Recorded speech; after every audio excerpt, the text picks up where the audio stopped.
Welcome to Sweet Life Beat Life. We hope this video helps. You're ready to begin.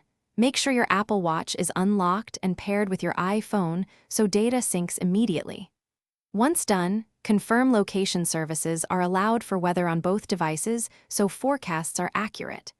Now open the weather app from the app grid or tap the complication on your watch face. This launches the main view.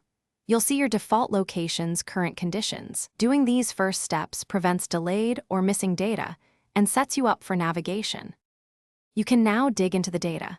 Use the digital crown to scroll through hourly then daily forecasts. This keeps your hands free while you read.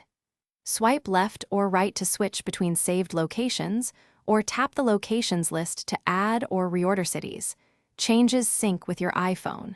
Tap the radar or precipitation card to open the map and get a visual of incoming weather. Make sure to watch for detail cards like UV index and wind so you understand risks and plan accordingly. Finish by customizing.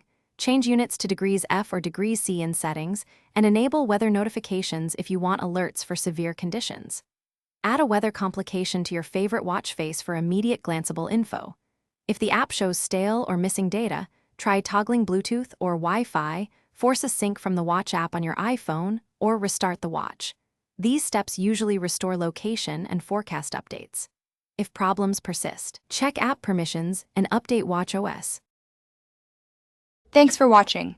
Consider subscribing if we helped you.